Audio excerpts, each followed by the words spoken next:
এখানে আপনারা অনলাইনের মাধ্যমে আবেদন করে নিতে পারছেন গ্রাম পঞ্চায়েত ভিত্তিক চাকরি বিজ্ঞান, উচ্চ মাধ্যমিক, মাধ্যমিক পাস শিক্ষাগত যোগ্যতা থেকে আপনারা সকলে আবেদনটি করে নিতে পারছেন। দেখুন, অনলাইনে আবেদন করার এখানে কয়েকটি প্রসেস রয়েছে। সবার প্রথমে রেজিস্টার্ড ইওর মোবাইল নাম্বার, যে নাম্বারটি দিয়ে রেজিস্ট্রেশন করতে চান সেই রেজিস্টার্ড মোবাইল নাম্বারটি লাগবে। আর এটি কিন্তু অনলাইন বা কোনো রকম ক্যাব সেন্টারে যাওয়ার প্রয়োজন নেই, বাড়িতে বসে নিজেরাই ফর্মটি ফিল আপ করে নিতে পারবেন। স্টেপ বাই স্টেপ দেখিয়ে দিচ্ছি। Form fill up all mandatory fill of the application form, এটি আপনাদের ফিল আপ করতে হবে। যেখানে আপনারা দেখতে পারবেন আপনাদের নাম, অ্যাড্রেস, ডেট অফ বার্থ, সকল সমস্ত রকম এডুকেশনাল কোয়ালিফিকেশন, সকল সমস্ত রকম কিন্তু এক এক করে এক কথায় ফিল আপ করতে হবে। ফিল আপ করবার পর যখনই সাবমিট করবেন, পরবর্তীতে চলে আসবে view and click check the application form, মানে এই যে ফর্মটি ফিল আপ করেছেন, আপনার নাম, address, date of birth, father's name, এই সকল যে আপনি সেখানে এন্টার করেছেন, এর সঙ্গে কোয়ালিফিকেশন, সে সকল ঠিক রয়েছে কিনা সেটা চেক করলেন। চেক করার পর যদি সকল সমস্ত রকম ঠিক থাকে, এরপরে গেট দ্য অ্যাপ্লিকেশন নাম্বার, সঙ্গে সঙ্গে তার অ্যাপ্লিকেশন নাম্বারটি আপনারা পেয়ে যাবেন। এরপরে select the post and vacancy, আপনি কোন পোস্টের জন্য আবেদন করবেন। কারণ কি, যেহেতু এখানে বিভিন্ন ধরনের গ্রাম পঞ্চায়েত ভিত্তিক পোস্ট রয়েছে, সেক্ষেত্রে সেই সকল পোস্টের নাম এখানে আপনারা এক এক করে দেখতে পারবেন। যে পোস্টের জন্য আবেদন করতে চান সেই পোস্টে সেখানে ক্লিক করবেন। এরপরে ফোরে upload recent passport size photograph and signature, এখানে আপনারা দেখতে পাচ্ছেন আপনাদের যে পাসপোর্ট অফের ছবি এবং সিগনেচারটি রয়েছে সেটা এখানে আপনাদের আপলোড করতে হবে।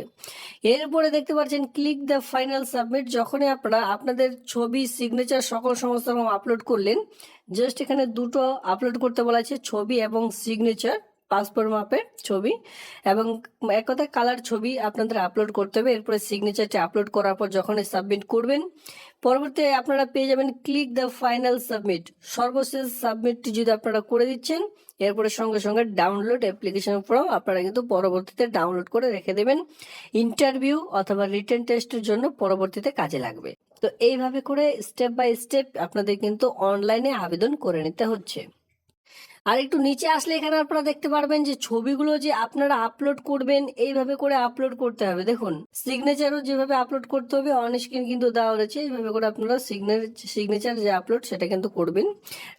এরপরে প্রিন্ট আউট, যদি আবেদনটি করে নিলেন, পরবর্তী প্রিন্ট আউটও যদি করতে হয়, সেক্ষেত্রে এন্টার ইওর মোবাইল নাম্বার এবং যে পাসওয়ার্ডটি আপনি পেয়েছেন সেই পাসওয়ার্ডটি দিয়ে লগ ইন করলে সঙ্গে সঙ্গে তা আপনারা পরবর্তীতে আপনার অ্যাপ্লিকেশন ফরম্যাটটি দেখতে পারবেন। এরপরে আমরা চলে আসবো, এখানে দেখতে পাচ্ছেন starting date of submission application, যেখানে বলা হয় যে আবেদনটি শুরু হয়েছে 21/8/2024 থেকে 18 তারিখ পর্যন্ত লাস্ট ডেট সামনে মাসে। তো সেক্ষেত্রে আপনারা যদি এখন এই ভিডিওটি দেখছেন, আবেদন করতে চান, অবশ্যই আবেদনটি কিন্তু করে নিতে পারবেন। আবেদনটি করবার জন্য আপনাদের যে কয়েকটি ডকুমেন্টস সঙ্গে রাখতে হবে, সেটা হচ্ছে age proof, proof of educational qualification, voter অথবা residential proof, caste certificate, PWD certificate যদি থেকে থাকে, অথবা ইডাব্লিউএস সার্টিফিকেট যারা অ্যাপ্লিকেবল রয়েছেন শুধুমাত্র তাদের জন্য বলা হয়েছে, যারা কাস্ট সার্টিফিকেট যাদের কাছে রয়েছে তারা সেটা সাবমিট করাবেন। বাকি এই কয়েকটি ডকুমেন্টস থাকলে এখানে আবেদন করে নিতে পারেন। তো বন্ধুরা, এই কাজটির জন্য আপনারা কত টাকা বেতন পাবেন, ঠিক আছে, এখানে যে আপনার মূল বেতন দেওয়া হচ্ছে 4,500 টাকা করে, এর সঙ্গে আলাদাভাবে আপনারা আরো 4,500 টাকা, মানে এখানে বুঝতে পারছেন টোটাল এখানে 9,000 টাকা পার মান্থ যে স্যালারি, সেটা কিন্তু এখানে আপনাদের প্রোভাইড করা হচ্ছে। চলে আসবো এজের মধ্যে। এজ যেটা আপনাদের এখানে প্রয়োজন পড়ছে, দ্য মাস্ট হ্যাভ এজ 18 থেকে 35 ইয়ার্সের মধ্যে, মানে 18 থেকে 35-এর মধ্যে যে কেউ এখানে আবেদন করতে পারবেন। অবশ্যই এখানে কি বলা আছে, date of submission of the notification 21/8/2024 অনুযায়ী যে বয়স সেটা কিন্তু আপনাদের ধরা হবে। সেক্ষেত্রে আপনারা একটু ক্যালকুলেট করে দেখে নেবেন 21/8/2024 অনুযায়ী যদি আপনাদের বয়স 18 থেকে 35 ইয়ার্সের মধ্যে হয়ে থাকে, তাহলে আবেদনটি করে নিতে পারবেন। তবে বয়স ধরা হবে অবশ্যই আপনাদের মাধ্যমিকের যে অ্যাডমিট কার্ড রয়েছে সেটা থেকে কিন্তু এখানে বয়সটি ধরা হিসাবে। এর সঙ্গে যদি SC ST OBC হয়ে থাকেন, যে গভর্নমেন্ট রুলস অনুযায়ী বয়সের ছাড়, সে ছাড়টি এখানে অবশ্যই আপনারা পাবেন। আপনাদের যে কোয়ালিফিকেশন কি প্রয়োজন, the must have first minimum class 12 এখানে চাওয়া হয়েছে, or its equivalent recognized board or council all category unreserve SC ST OBC এর সকল সমস্ত রকম ক্যান্ডিডেটের জন্য বা কাস্টের জন্য কিন্তু এখানে 12 পাস শিক্ষাগত যোগ্যতার প্রয়োজন পড়বে এই আবেদনটি করবার জন্য। যারা আবেদনটি করতে চান সিলেবাস এখানে উল্লেখ করা রয়েছে। তো দেখুন এখানে সিলেবাস যেহেতু উল্লেখ করা রয়েছে, আপনারা চাইলে সিলেবাসটি একটু দেখে নিতে পারেন। যখনই আপনারা রেজিস্ট্রেশন করবেন এরকম একটি পেজ আপনাদের সামনে ওপেন হয়ে চলে আসবে। সবার প্রথমে দেখতে পাচ্ছেন ফাদার্স নেম আপনাদের বসিয়ে দিতে হবে, মাদার্স নেম, হাজবেন্ড নেম যারা রয়েছে তারা হাজবেন্ড নেম বসিয়ে দেবেন। এরপরে ন্যাশনালিটি দেখতে পাচ্ছেন। তো এই যে ঘরগুলি ফিল আপ করবেন, এই সমস্ত রকম মাধ্যমিক পাশের অ্যাডমিট কার্ড অনুযায়ী কিন্তু আপনাদের আবেদন করতে হবে। এরপরে যেটা খুবই গুরুত্বপূর্ণ সেটা হচ্ছে এখানে আপনাদের ইমেল আইডি বসিয়ে দিতে হবে। কারণ কি পরবর্তীতে আপনাদের যে অ্যাডমিট কার্ড, সেই সকল অ্যাডমিট কার্ডের নোটিফিকেশন যখন অ্যাডমিট কার্ড প্রকাশিত হয়, অফিসিয়ালি সাইট থেকে ডাউনলোড করতে হয়, তখন কিন্তু মোবাইল নম্বর অথবা ইমেল আইডির মাধ্যমে নোটিফিকেশন চলে আসে মোবাইলে। মাদার টাং মানে মাতৃভাষা দেখতে পাচ্ছেন, এখানে ক্লিক করে জাস্ট এখানে আপনারা বেঙ্গলি সিলেক্ট করে নেবেন। চুজ ইউর ল্যাঙ্গুয়েজ এক্সামিনেশন, আপনি যে এক্সামটি দিতে চান সেটি কোন ভাষায় দিতে চান। যারা বাংলা ভাষায়, হিন্দি হলে হিন্দি ভাষায় দিতে পারবেন। এরপরে দেখতে পাচ্ছেন ক্যাটাগরি ডিটেলস, আপনি কোন ক্যাটাগরির অন্তর্গত, শিডিউল কাস্ট, শিডিউল টাইপ সকল সমস্ত এখানে রয়েছে। এরপরে কাস্ট সার্টিফিকেট নাম্বার, যেহেতু এখানে শিডিউল কাস্ট দিয়েছেন সেই ক্ষেত্রে কাস্ট সার্টিফিকেট নাম্বারটি বসাতে হবে। ইস্যুইং অথরিটি, কোথা থেকে অথরাইজ করেছেন সেই অফিসের নামটি এখানে বসাতে হবে।